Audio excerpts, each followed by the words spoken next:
love my HBCU.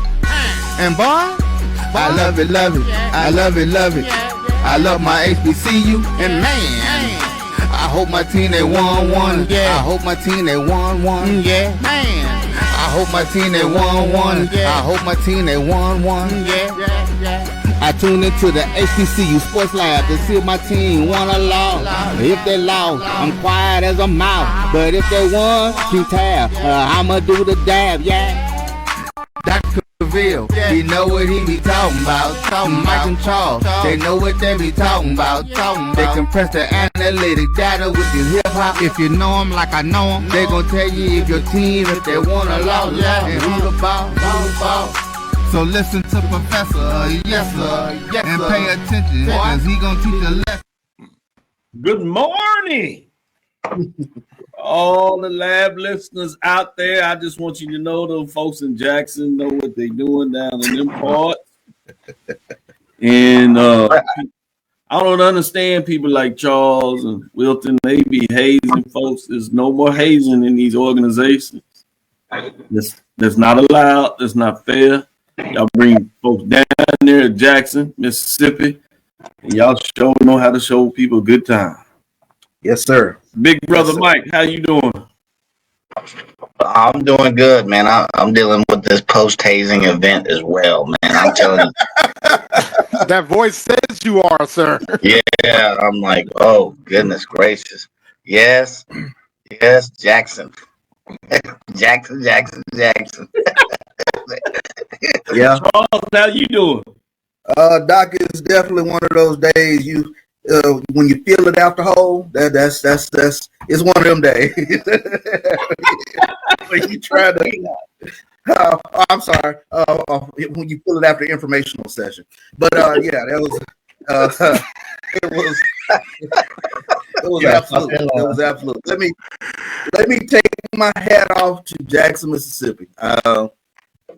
The city showed this program tremendous love last night, and yeah, we're feeling the effects of it today. But I take my hat off to the city. I mean, SWAC Championship, post SWAC Championship was all that and more. Absolutely. Well, Wilton, let me bring you into the fold. How you doing? You look mighty professional. I'm hanging in there. I won't say all the words that Charles just said. I think he explained it eloquently. So I'm gonna just keep it moving. Smart move. I like that. You learn fast, young man. You learn fast. Dave, how you doing? I'm doing awesome. I'm comfortable in the confines of my home. You know, new day in Aggieland happening right now. We in good shape right now. Can't complain one bit. Yeah, congratulations.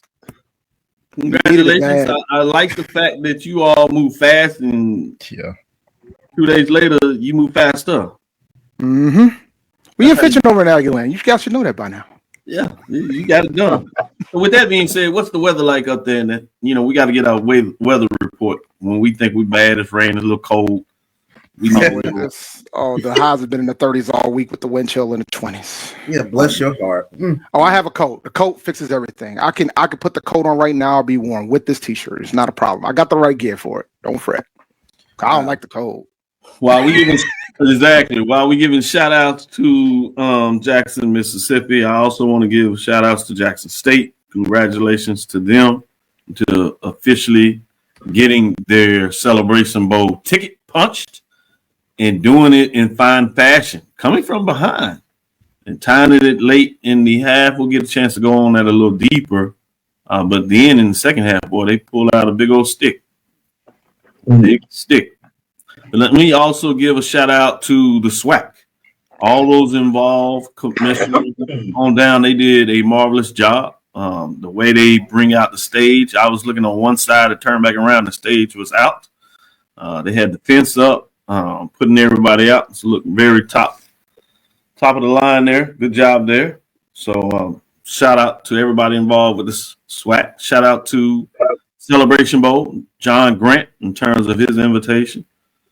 In terms of what did this say? I got my official Celebration Bowl 24 shirt on, so I'm ready. It's time to get ready. We'll have a game on Saturday. We'll be in. Some folks will be in Wednesday, Thursday, Friday. Yeah. This I-20 gonna be nice. That's when Mike? be nice.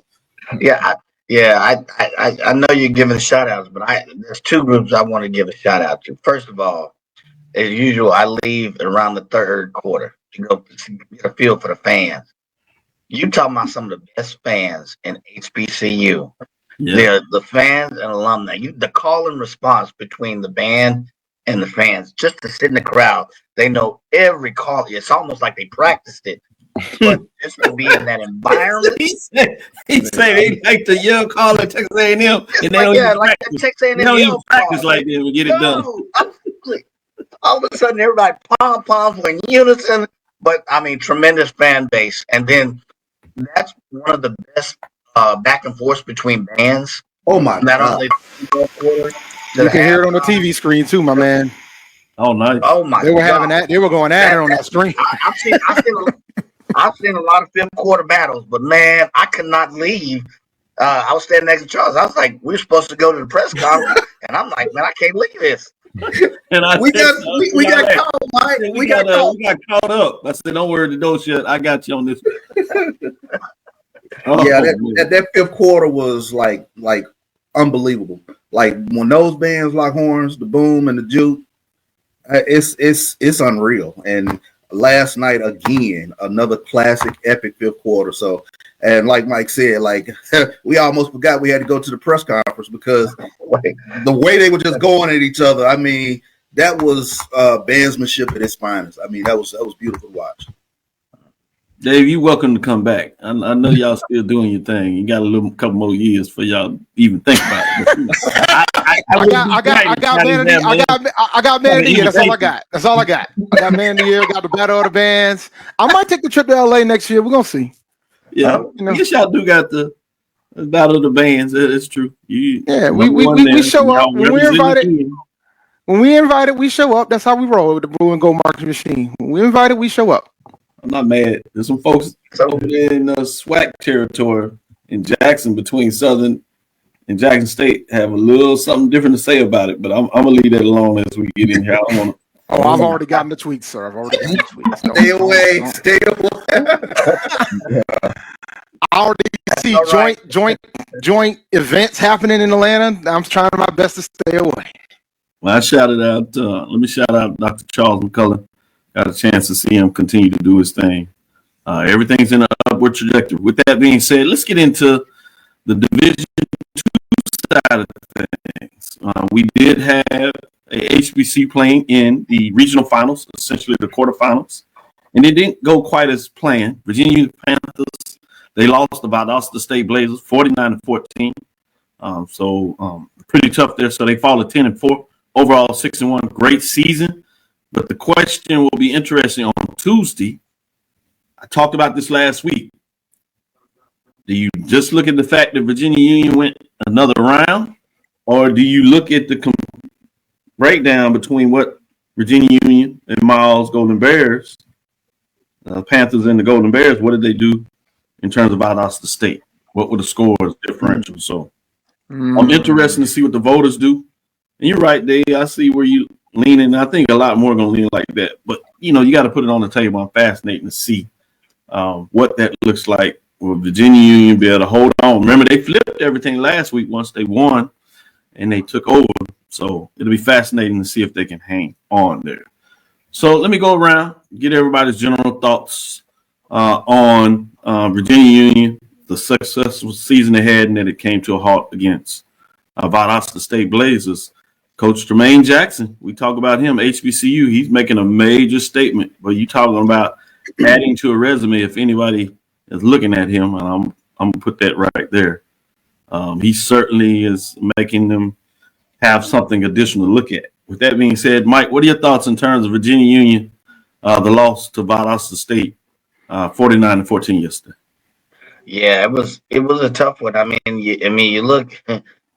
You hate to say it, but it the only time it was really competitive was the first quarter. I think it was 7-0, and then in the second quarter, Valdosta State rolled off 3 straight touchdowns, and I think Virginia Union was able to muster 1 touchdown in the second quarter. But I mean, you look at the tail of the tape, that was a decisive win, 49-14. You look at the point differential between 49-14 and what was it, 33 to 17 or something like that.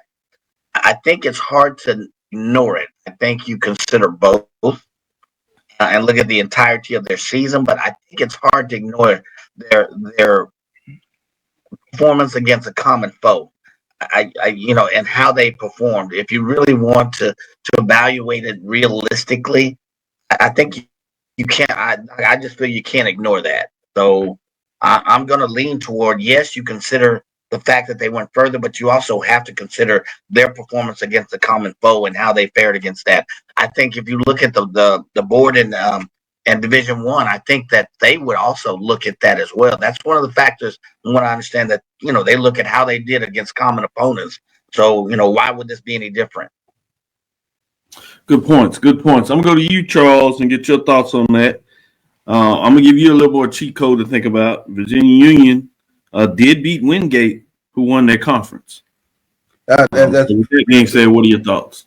Yeah, I mean, obviously, the score of the game was lopsided, and that was surprising. I think that was the most yards Virginia Union's defense had given up all season. But you do start kind of taking a look at the common opponents when you start talking about that battle for number one. But I think the big takeaway from me yesterday, I just kind of thought about the capstone of Jada Byers and what he was able to do at Virginia Union during his time there. Even yesterday, eclipsing the 2,000-yard mark. So tremendous career, and he's definitely not only worthy of the Harlan Hill Trophy, but he's a gentleman who should get a good hard look on the next level. He is a tremendous running back. Enjoyed covering him during his time there at Virginia Union. So let me go to you, Wilton. In terms of this, as AD, and I was going to bring this up, so I'm glad he did. The Panthers actually scored more points than Miles. While they might have gave up more, they did score more points. Yeah. Wilton, where are you on this thought?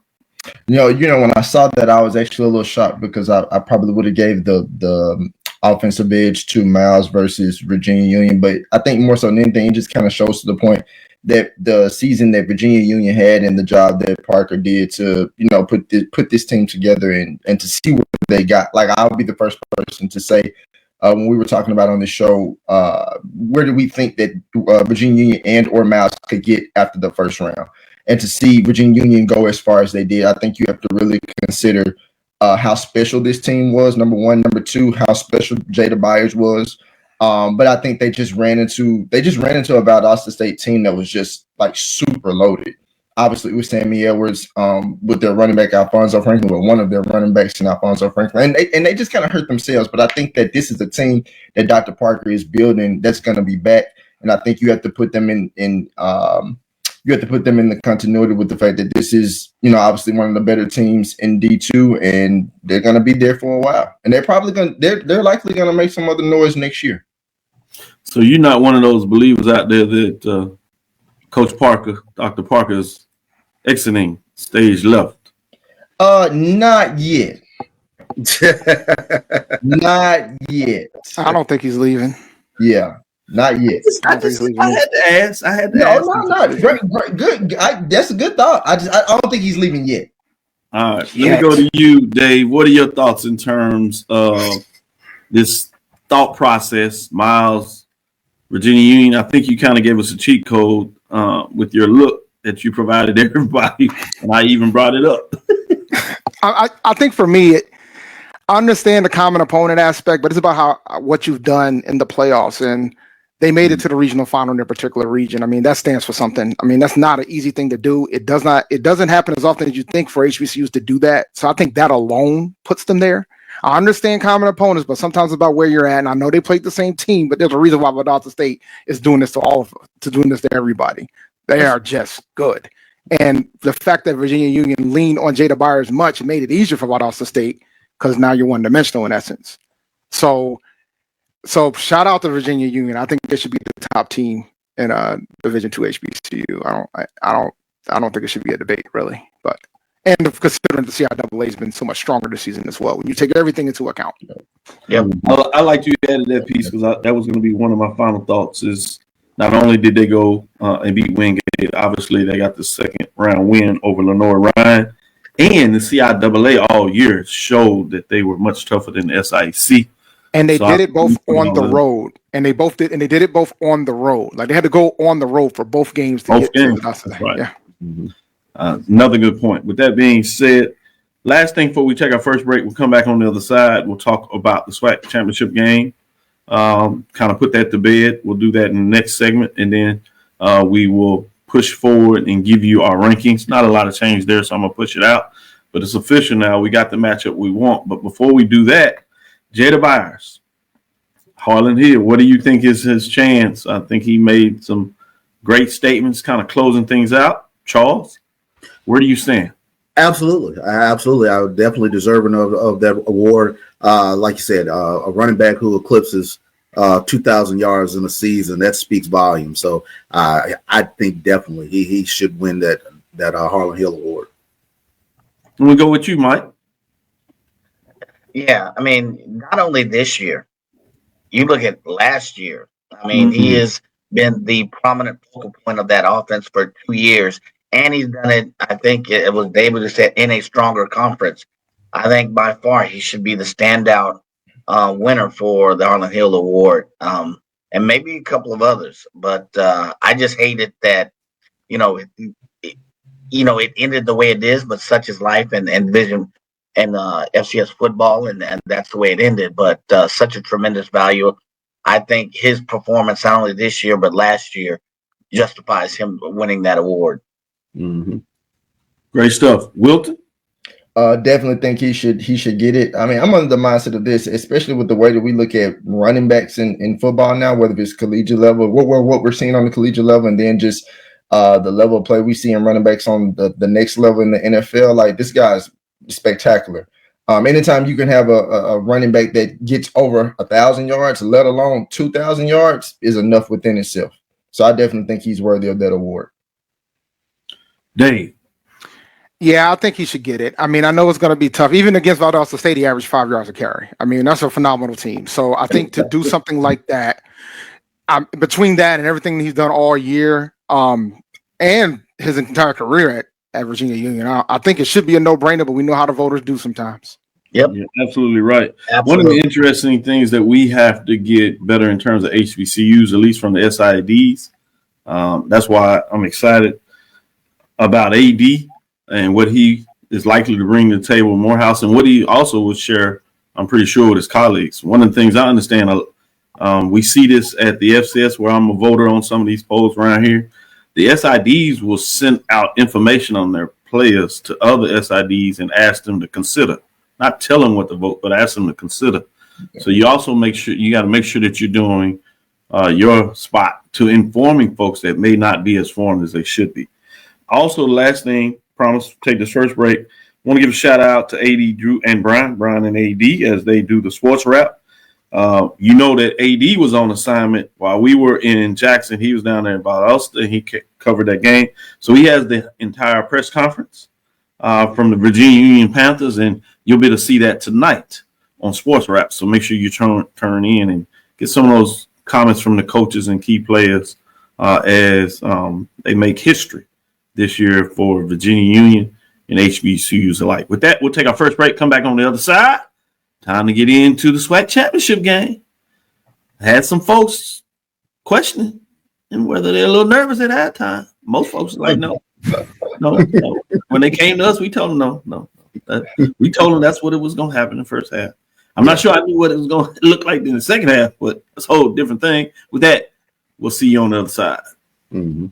HBCU football fans, this year's Cricket Celebration Bowl has a new date. A champion will rise at Mercedes-Benz Stadium on December 14th as the MEAC and SWAC champions meet once again. Join us in Atlanta for championship football, interactive fan experiences, and iconic marching bands. It's an HBCU family reunion that you don't want to miss.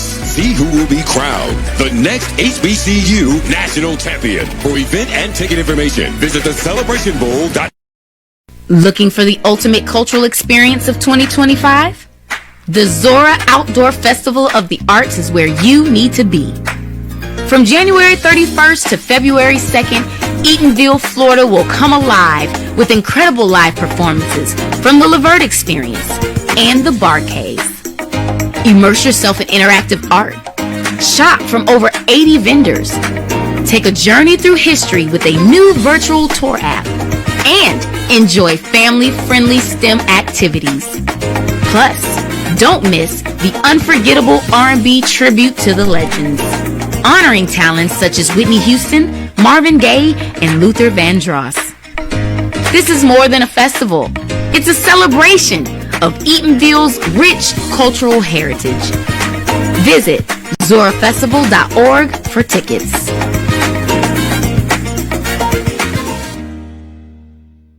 ESPN Events Band of the Year, a title reserved for the absolute best in the world of HBCU marching bands. A season-long competition that culminates in Atlanta on Friday, December 13th. Drum majors, percussion, drill, auxiliaries, musicality. All aspects will be adjudicated by expert judges in the world of college bands. 4 bands will qualify for the big stage, where national champions will be crowned. Follow us on social media for ranking updates throughout the season. And join us at Mercedes-Benz Stadium on December 13th for event and ticket information. Visit band. Compress the analytic data with your hip hop. If you know them like I know them, they gon' tell you if your team, if they wanna lose, and who the ball.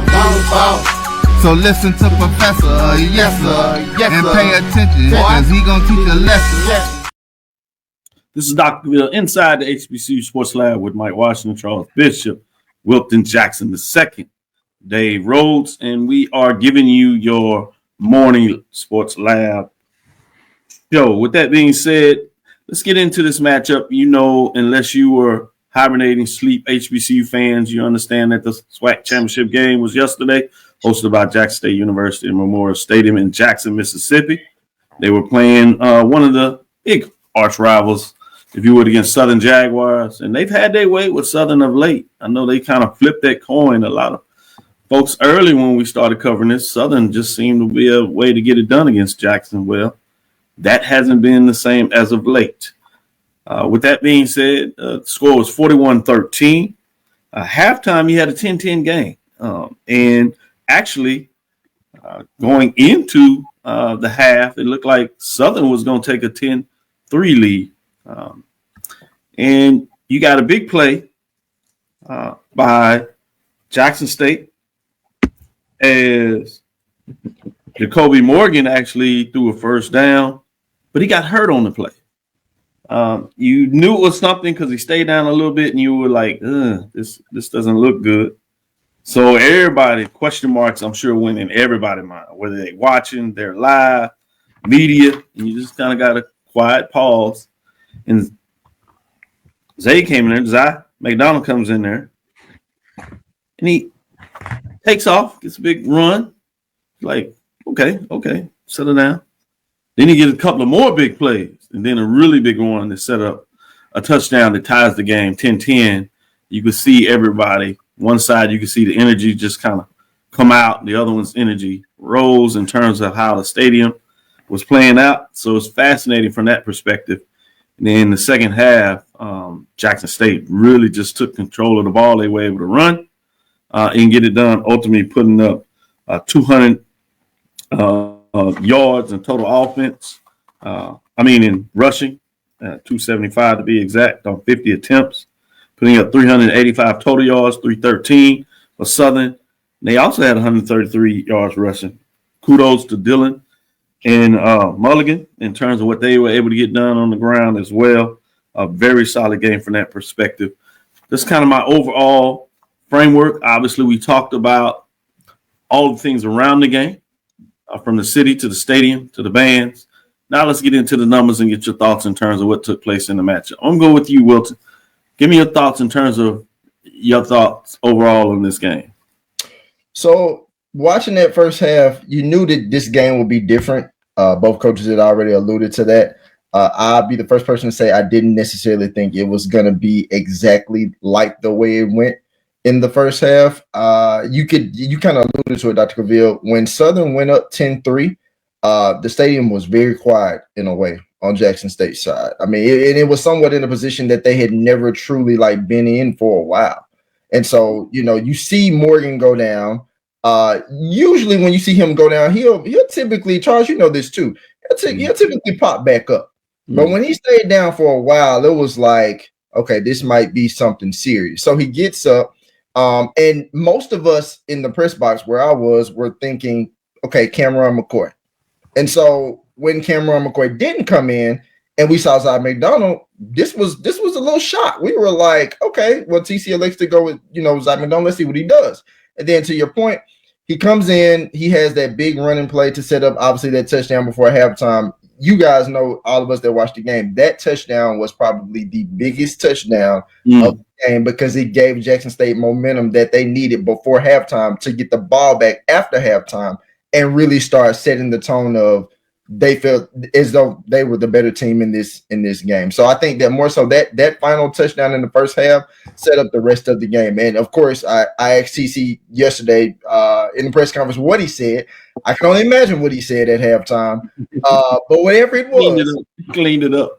Yeah. He did. Cleaned it up. Whatever he said, it worked. I mean, you're talking about a renewed energy coming out after halftime. Zai McDonald leading the offense. Defense was super charged up. It just wasn't the same Southern team that we saw in the first half. They weren't able to run the ball as much as they wanted to, and then of course later on you would get a quarterback change. They were also getting pressure on T-set. So I think that you just really saw the Jackson State team that most of us expected to see coming into that second half. We saw it fully throughout the second half, and they were able to get the win. Charles, I'm good to you. Get your thoughts as we kind of talked about it back and forth. Love analyzing different things behind the game. What do you see? Seeing plays, missed blocks, great blocks, holding calls before you see the flag, and then you see it coming out. It's amazing when you put all that together. But beyond that, what were your thoughts of the game itself as well? Well, and I think Wilton touched on it. That drive before halftime was such a game changer because when, like you said, it re-energized the fan base. They got that 12th man back into the game. I turned to you, Doc, during the course of the game, and I said in that first half, it almost was the exact same scenario where you had this pall, this tension on the Jackson State fan base side. I remember that back when they played FAMU earlier this season. It was the same sort of energy as though they were waiting on some big play to happen. And, Jacoby Morgan goes down and I was like, wow, that's huge in terms of where this thing can go. And, you take your hat off to TC Taylor because I like you mentioned, I thought he was going with Cam McCoy. And I literally thought Zai was coming in for a package of some sort.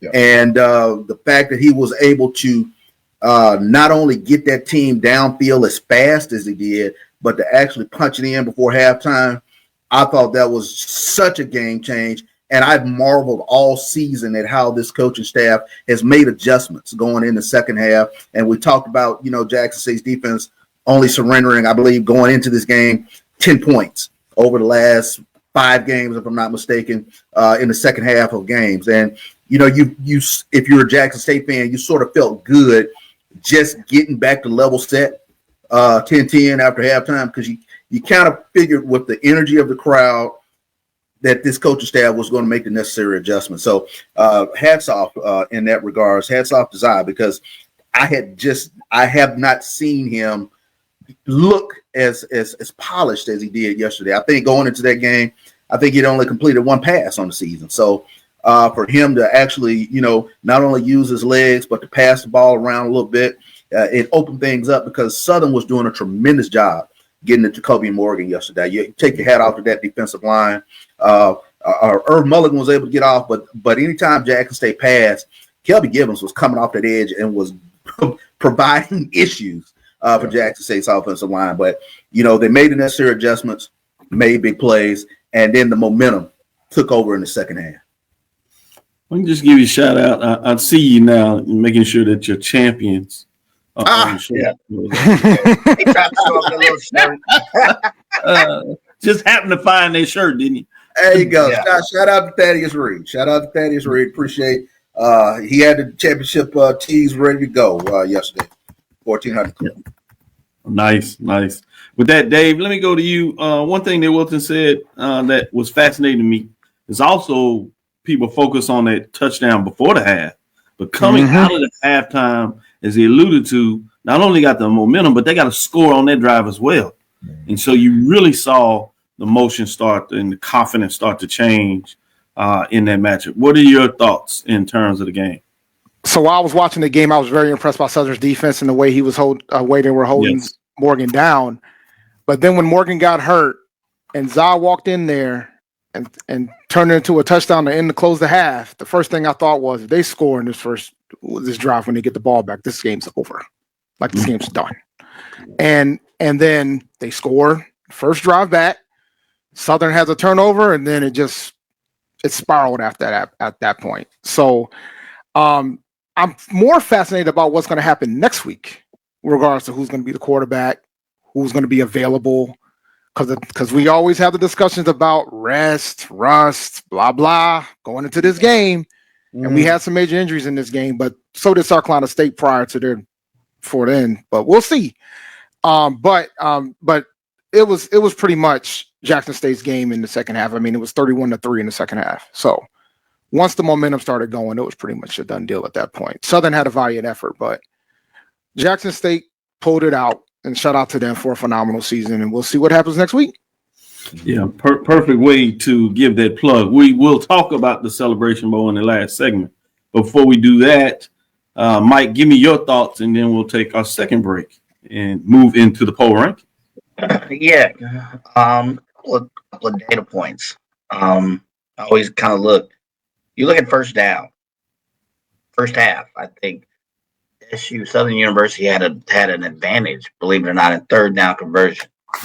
Jackson State didn't convert a third down until the third quarter. Yep. But they started that. There were two different reasons behind that. In the first half, it was more so that aggressive SU defense. In the second half, they finished the game with only 2 third down conversions. But in the second half, it was that run game.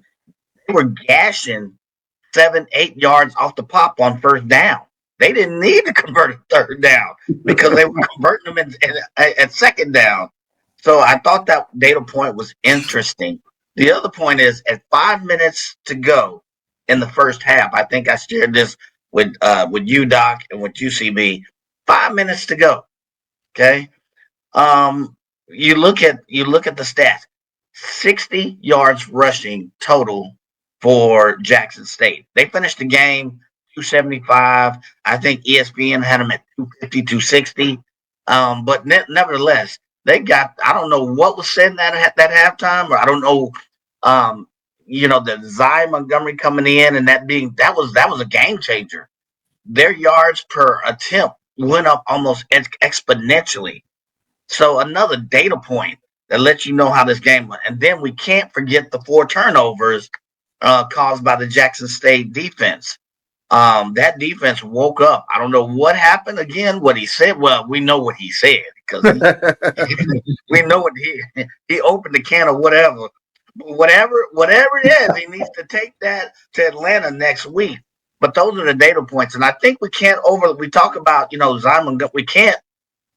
Irv Mulligan had some hardcore yards. Man, I think he was at about 5 yards per carry, but you look at, he had some crucial carries as well. I think we can't overlook his contribution to the game.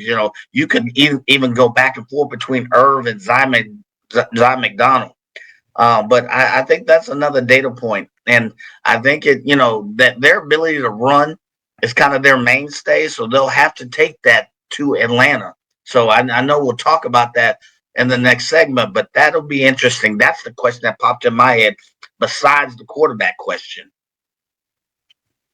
Good stuff, Mike. And you're right. When you look at the first half, Irv Mulligan had averaged 6.3, but Kobe Dillon was right there with him. He had 6 yards a carry.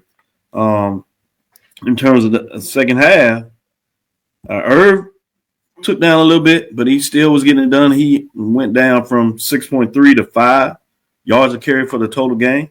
But Dillon moved from 6 yards to 4.6. Talking about that defensive being able to make some stops. Latter part of the game, obviously, had to start throwing a little bit there, so that was a difference as well. But great data points that you talk about in the matchup. It was fascinating, particularly for that first half and essentially third quarter. Great game in terms of that. It's interesting as we're in the chats. We're watching the game. You have chats, people watching on TV, so you see different things. And people are talking about, yeah, it's over after this play. And I thought it was a great coaching decision when you got down there. You're down 17. Don't feel like you got to get the touchdown at this point. Go ahead and kick the field goal. Yeah. You got a 2-score game. Can you get the stop on the drive to see if you can get yourself back in the momentum? And so it went back and forth. And people saying it was already over. And we was like, no, not yet. Then when they got their stop after the 14, then they went back up and pushed it to 21. He's like, yeah, ball game pretty much here with that interception. They kind of took a lot of momentum before they did it. Even though it went back and forth, Jackson State, Zai did come right back and throw an interception, but you could see it was almost like a punt deep in their territory with time running out. It got very difficult. Well, with that, we'll take our second break. We'll come back. We'll talk about the poll rankings. In the last segment, we will talk about the Celebration Bowl as we will see how the teams rank. Pretty much everybody knows what that looks like, but we'll get the official rankings in week number 15 after this break.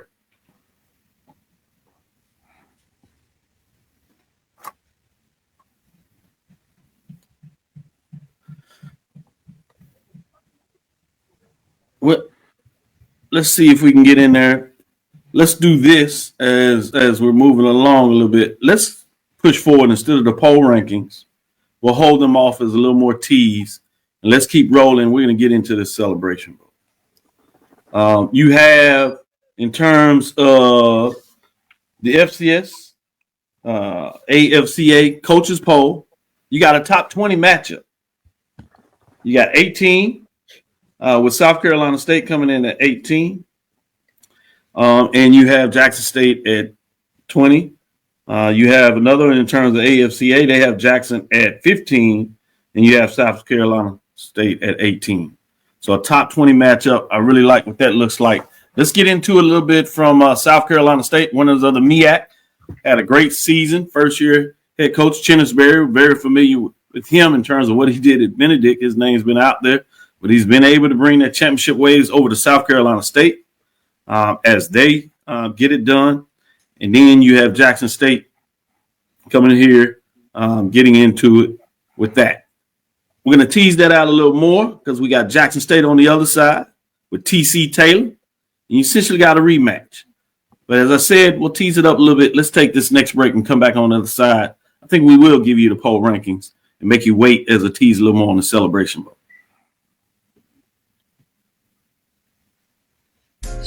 At AutoMasters LLC, our mission is to serve our community by providing quality automobiles at affordable prices. All of our vehicles are inspected and certified to offer you the confidence in knowing you have a quality vehicle.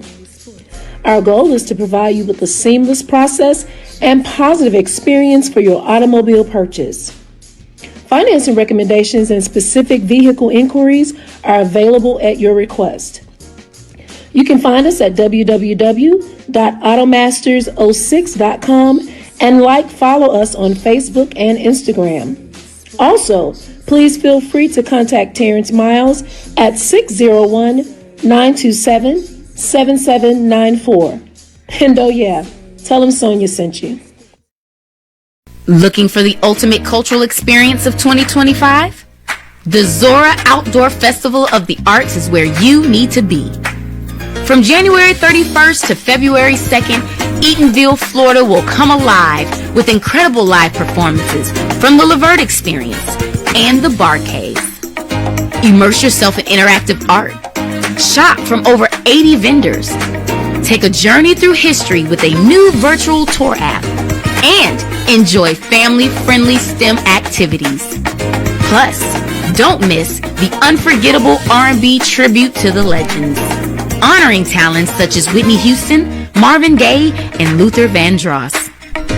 This is more than a festival. It's a celebration of Eatonville's rich cultural heritage. Visit zorafestival.org for tickets.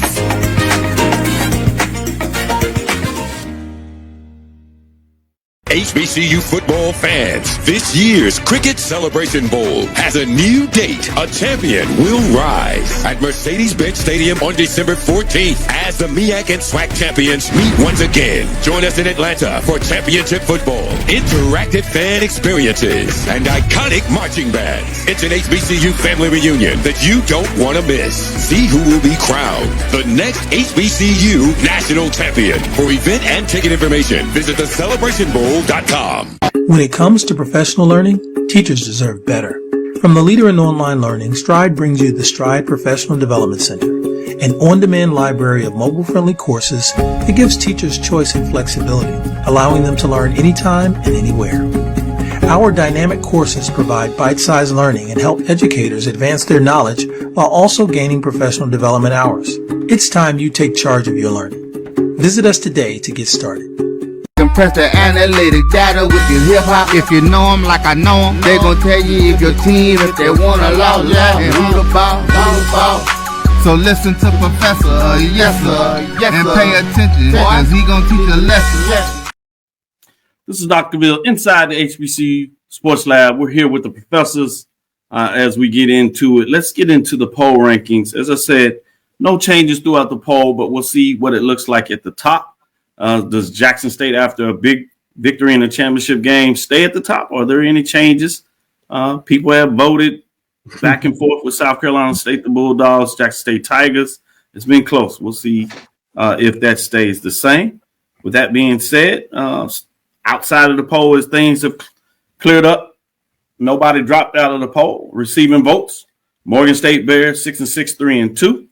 Alcorn State Braves 6-6, 5-3 in the conference race, and Alabama A&M Bulldogs, who made a coaching change, they finished the season at 6-6, 3-5. With that being said, let's get into the top 7. We do got a change here. Southern falls from the 5 spot 2 spots. Southern Jaguars 8-5, 7-1, 170 points, and they fall from the 5 spot. At number 6, you have Alabama State Hornets. They move up 1 spot.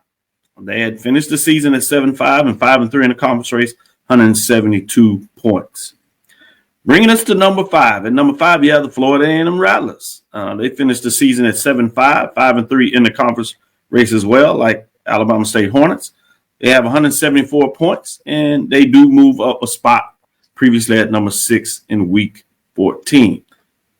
At number 4, Tennessee State Tigers, 9-4, 6-2, 182 points. They are at number 4. At number 3, North Carolina Central Eagles, 8-3, 4-1, 185 points. They are in 3 spot. At number 2, South Carolina State, the Bulldogs remain at number 2, 9-2, 5-0, 5 first place votes. They are staying right there at 224 points. And at number 1, Jackson State Tigers improved to 11 wins on the season after winning the SWAC Championship Game. So they're at 11-2 overall, 8-0 in the conference race. Impressive, just like the South Carolina State Bulldogs. They received 6 first-place votes, 225 points. So the Celebration Bowl will feature the 1 and 2 in Dr. Cavill's matchup. Both teams undefeated in conference play. It should be interesting. But before we get to that, I need to know your thoughts, guys, on the top 7 in the poll rankings in week number 15. Charles, tell me what your thoughts are. I'm still fighting through North Carolina Central and Tennessee State 3 and 4. We all are. We all are, Charles. We all are. Who from North Carolina Central do you have voting on this thing? Yeah. I'm gonna start voting next year. We gotta fix this. This is insanity. We gotta fix this. We gotta fix this. Does that vote be magnified? Is it a weighted average or what? I mean, and it's funny because I think you can make that argument for North Carolina Central at number 3 because, I mean, are we giving out, brownie points for a playoff loss? So, I think you sort of have to weigh that, but that's my sticker right there. And then I think 1 and 2 is right. I think, slice it up however you want to slice it up. Whether you put Jackson State at number 2 or South Carolina State at number 2, I think the two best teams in HBCU football will meet each other next week in the Celebration Bowl. Let me go with you, Wilton. Where are you as these guys throw a hissy fit? Are you part of that fit? No, I'm not gonna lie to you, Dr. Cavil. 1 and 2, I'm good with.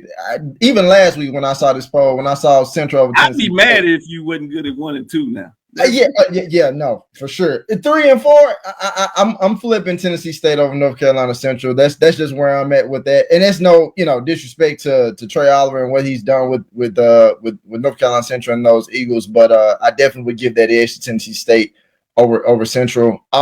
Everything else I'm pretty much good with at 5, 6, and 7. Good stuff. Dave?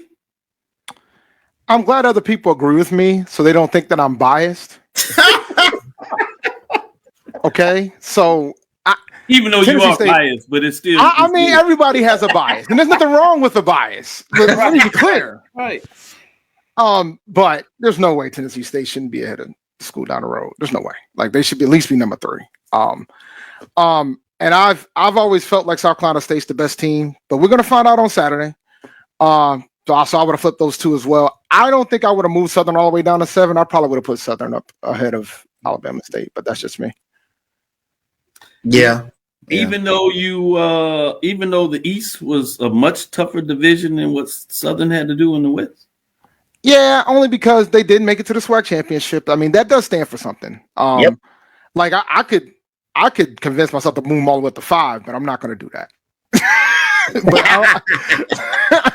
I could have been fine with them staying with at 5th where they were last week. You wouldn't be alone in that boat either. So. Yeah, I wouldn't have an issue with them staying at 5. I mean, I know they lost to Jackson this weekend, yesterday, and I get it, but they got there, and I think that stands for something. Common sense. AG is going all. But Mike, go ahead and give you those, and I'll give you AD's thoughts. I don't care what AD. Listen. Hey, look. Now, here's my bicycle in. One more thing. If you move them all the way, if you move number 3 all the way down to 7, you wouldn't have no qualms about me. But based on what we got going on here, I mean, you got to put them ahead of Tennessee State. Yeah. Go ahead, Mike. Yeah. Tennessee State. They have a share of the championship of the OVC, right? They do. They do. Does North Carolina Central have a share of the championship in the MEAC? No. So that rule alone, tougher division. I don't think they played how many Division II schools did they play? None? 0. All right. So they played Valley. I think we put that one to bed. Then they played Joe Valley. I mean, but they didn't play any. And we know the school down the road played. I think at least 1, maybe 2. I don't remember how many they played. They played one that wasn't even Division II. You know what, Dave? Dave, I love how you and Josh, y'all never refer to each other's schools. Man, I'm gonna start doing that with Southern. School down there, that place in Baton Rouge or something. You'll figure one out. Mike, you got any final thoughts? Yes, I'm not through. Johnny Thornton, who just said the Eagles are better than Tennessee State. No, Johnny. No. Step away from the table. Put the sippy cup down. I don't know if they can fight with Montana, man. I'm gonna be honest with you. I don't know if they can fight with Montana. I don't know if they can fight with Montana. I'm just saying. I agree. I think Southern should move up. You can say they played in the West. I agree with Dave. They're Western Conference champs. They made it to the championship. FAMU's at home. Alabama State's at home. Sorry, that should say for something. So I think they should move up. You win the championship, you're in the championship. That should say something in the poll or carry weight in the poll. So I think Southern should move up. Hell, I would think they should move up to 5, personally. Now, unless you guys decided to just put the top, you got to take in consideration that FAMU did beat Southern. The reason that Alabama State and FAMU are at home is because they play in the East. Well, you know what you could do to fix that problem, right, Dr. Cavil? Y'all just change the SWAC standards to make it the top 2 teams playing the championship. We won't be having this problem anymore. That's correct, but I didn't know I was the one that was allowed to make the rules. I have made. I know. What, are we making the rules as we go? I think so. But since you that's what we always do. I want to bring this up. We're going to look at the schedules for North Carolina Central and Tennessee State. I just want to get those out of the way. North Carolina Central open up Alabama State, Denny's Orange Bowl Blossom Classic. I know y'all forgot about that. Great game. Alabama State quarterbacks got hurt, or it may have been a different season in some ways in terms of Alabama State being a little more competitive, obviously. They win 31-24. They lose to Elon at home, 41-19. They lose to North Carolina, 45-10. They beat up on A&T, 66-24. Beat up on Norfolk, 37-10. Beat up on Campbell, 45-14. They played Lynchburg, beat them like you should, 68-0. That's that Lynchburg out. Morgan State, defensive slugfest, 16-7. They lose to South Carolina State on the road, 24-21 after being down early in that matchup. They fight their way back. And then they pound Howard 26-3. Now, let's look at Tennessee State, OVC, just for a discussion's sake. Tennessee State schedule.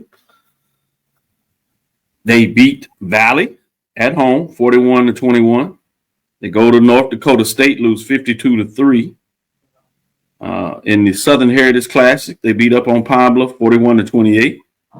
They lose on the road to Tennessee Tech, 24-14.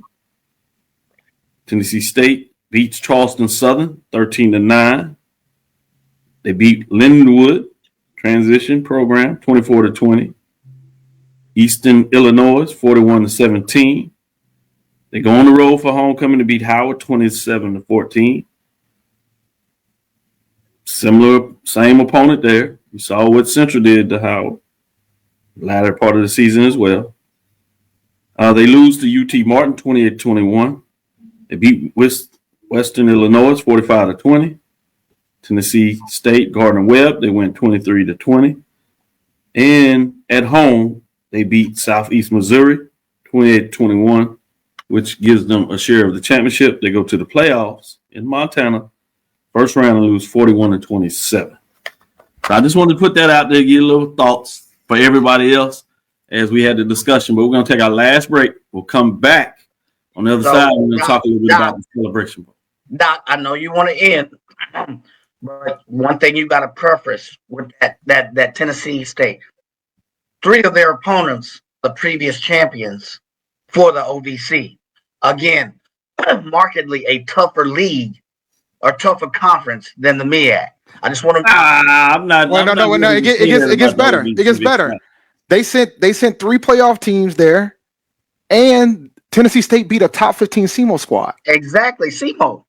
They beat a top 15. I think that just worked out with the tie breaks. But y'all not finna get me all this talking about OVC in the Big South. Is that better if they are better than the MEAC? They're not much there. This is a one big league. They had 1 year where things worked out with other teams were not in a position to get more playoff bids in terms of the record. So they were in a perfect sliding spot. Miss me with that one. Not really. I'm not that impressed with the Tennessee State schedule. Tick attack, one way or the other. If you hold me down, I can see you giving it Tennessee State in terms of a little tougher schedule, but it's not overwhelmingly tougher than North Carolina. No, sir. With that being said, we're going to take our last break and come back on the other side with permission of Big Brother Mike, and we'll talk about the Yeah, go ahead. HBCU football fans, a champion will rise at Mercedes-Benz Stadium on December 14th. MEAC champions, SWAC champions, the Cricket Celebration Bowl, crowning an HBCU national champion. For event and ticket information, visit thecelebrationbowl.com. This is Ryan Fulford. AD Drew and I are co-hosts of the BCSN Sports Lab. We talk about all things related to HBCU athletics. From the games, teams, coaches, and fan interest stories, we cover it all. You can find our shows on Facebook at BCSN Sports Lab, YouTube at MyJBN Online, and everywhere you listen to podcasts like Anchor, Spotify, Google, and Apple Podcasts. You can also find the show on the Jericho Broadcast Network's app. Make sure to download. We look forward to you joining the conversation and being a part of the show. Looking for the ultimate cultural experience of 2025? The Zora Outdoor Festival of the Arts is where you need to be. From January 31st to February 2nd, Eatonville, Florida will come alive with incredible live performances from the Levert Experience and the Bar Cave. Immerse yourself in interactive art. Shop from over 80 vendors. Take a journey through history with a new virtual tour app. And enjoy family-friendly STEM activities. Plus, don't miss the unforgettable R&B tribute to the legends, honoring talents such as Whitney Houston, Marvin Gaye, and Luther Vandross. This is more than a festival. It's a celebration of Eatonville's rich cultural heritage. Visit zorafestival.org for tickets.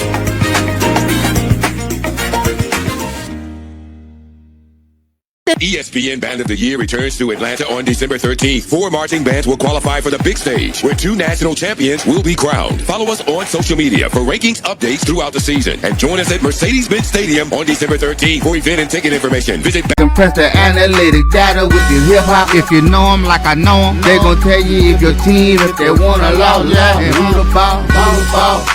So listen to Professor, yes sir, and pay attention, cause he gon' teach a lesson. Well, Mike is going to have to move around as he gets prepared to catch a flight. So if he has to dip, we certainly understand. So I'm going to actually start with him so he can do that and move around. Let's jump right into it. Celebration Bowl. We have Jackson State representing the SWAC coming in at 11-2, 8-0 in conference, as we said earlier, facing South Carolina State.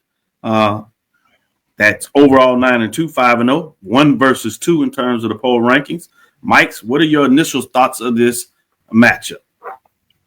So the first question that we've always asked when the SWAC is going against the MEAC, especially the last 5 or 6 years, is can this team match the physicality of the MEAC team? And a couple of years I've said, well, I don't know. This Jackson State team, I think the answer is yes. Will they bring it with them and will it start, quarter 1? Yes, I think they could match physicality on both sides. You're looking at the top defensive teams on both leagues. I think South Carolina State's allowing maybe 115 yards. I think at least rushing. I think Jackson State is stopping the rush to 116. I say rush because I think the other data point is which team can run the ball. We saw what Jackson State did. We know South Carolina State has a balance, but they have a strong running game. I think the determinant is which team can enforce their running offense more effectively, and that's going to start at the line. So I think those 2 data points, really, I think Jackson State, to be honest, has the edge in scoring. I think they're at like 37 points per game. And if you look at our brethren on the MEAC, you look at scoring, I think South Carolina State is right at 35. Scoring, but I kind of give the edge to Jackson State, but it's defense and who can enforce their running approach more effectively and who can match physicality. Those 3 factors to me will determine the winner of this game. To me, it's that simple. So I like that in a lot of ways. I think this is, you hear it all the time about the line play, but this is one of the games I really think will focus on who is able to control the line of scrimmage, obviously on both sides of the ball. With that being said, Mike, I know you got to make moves, so we'll let you do that. But let me go to Dave and get his thoughts on this matchup. All right. Safe travels. So for me, I think it's been very quiet in Orangeburg since they haven't had to play any more games. So the big thing I'm curious about is whether or not Eric Phoenix is going to be ready for this game. I'm not sure. That's going to be a big game changer from that standpoint. But they got a pretty good backup in Ryan Stubblefield. But it's one thing to show out against Morgan and and the beholders, as I know, is Norfolk State, and it's another thing to show up against Jackson State. So I think that's going to be a big factor when you take into that. I do agree with Mike with regards to trench play. I think trench play is going to be a huge factor in this game, and I do agree with him that Jackson State has the trench play, unlike what has been historically something that the SWAC would be the big telltale when they had these matchups in the Celebration Bowl. But I don't think we're going to have that problem. But it's going to be fascinating to see how Chinnis Berry, as a first-year head coach in the MEAC, walks into this game and see if he can execute and finish the job. Something that I know the Bulldogs has been begging for. I got South Carolina State winning this game, but I think it's going to be close. And I got to be careful because I'm going to be sitting in the SWAC section for this game. So we're going to see. Good stuff. Good stuff. Great comments. Intriguing that you pointed out the injury. Obviously, a lot of focus now is going to shift to Jackson State in terms of the quarterback question. But because it happened a while ago, people forgot in terms of South Carolina State and the question in terms of their quarterback. So I'm glad that you brought that up. With that being said, I'm going to go to you, Wilton. What are your thoughts initially on this matchup? I know we're putting a lot of emphasis more so on the offensive side of the ball and what, the potential of Eric Phoenix, what he, whether he plays or not in this game for South Carolina State. And of course, we know what Jackson State's going to bring with its rushing attack. But I think more than anything, Mike kind of hit the point where he was talking about winning in the trenches. And so it's going to be some interesting matchups along the offensive defensive line, specifically when you look at South Carolina State's offensive line and that matchup of Cam Johnson, Nick Tace, and going up against with Jackson State's defensive line and Jeremiah Williams and Joshua Nobles. That's going to be very, very, very exciting to see. I think you talk about physicality, you're going to get all of that then some. And I also think that, when you look at this South Carolina State team and their receivers and Caden High and Preston Brown, and knowing that, some of the back end secondary members for Jackson State, like your, Keevrick Wiggins, your Robert McDaniels, who had 2 interceptions yesterday, they will be tested. They will be tested. And we've seen this tape before when they played the first time. And Jackson had some struggles defensively in the secondary. So it'll be interesting to see what that side of the ball looks like. Some very, very, very exciting matchups to come in that game. Charles, good stuff, Wilton. I think the physicality part, I think Jackson State has checked that off. And we can go back to the MEAC SWAC Challenge last year because a lot of questions swirled in regards to, SWAC style of play versus MEAC style of play. And TC's first game, he established what this Jackson State foundation is going to be. It's winning up front. And so they've taken that from last year to an even more dominant phase in year 2 of TC's tenure. So I like we've all touched on, we know, trench play is where it's at, but the health of the quarterbacks is the big thing that I'm really taking a look at. It was a curveball, if you will, yesterday with Jacobian going down, and Jackson State literally going to their 3rd string quarterback. For me, you got a quarterback in this game who can get the ball downfield. That's going to mean everything. So whether that's Eric Phoenix or Ryan Stubblefield, or whether you're taking a look at Zy McDonald, having to get the ball out of his hands and get it downfield for Jackson State, I think that's going to be huge because I think the running games for the most part should cancel each other out. But who can make some plays downfield? And downfield, I mean some big plays downfield, some explosion plays. I think that's going to be huge in this game. Yeah, I like how you brought that up. In a lot of ways, that was the tell of the tape in the Southern game. The running backs really equaled each other and balanced it up, but it was explosion plays. In this case, it was on the ground, but they were huge, 20, 30-yard runs that really told the tape in the change of that game. So I'm interested as you are in terms of the Celebration Bowl. In terms of both teams, their ability to have big plays, whether it's on the ground or in the air, will be fascinating to see what that looks like in terms of that. Coaching perspective, 2 young coaches that really embellish in terms of the HBCU culture, coming from that, understanding it, thriving and flourishing in it for their teams to be like that. Both coaches certainly know how to motivate. I've seen Chinnis Berry a little more active in terms of the social media platform, people fascinated. Where are you going in terms of the coaching matchup, Charles? Oh man, that is a fascinating question because we know the passion of both coaches, and that was on display in that presser yesterday with TC. Just the fact that he talked about I played in this game, on 3 other occasions, and I want to be a national champion.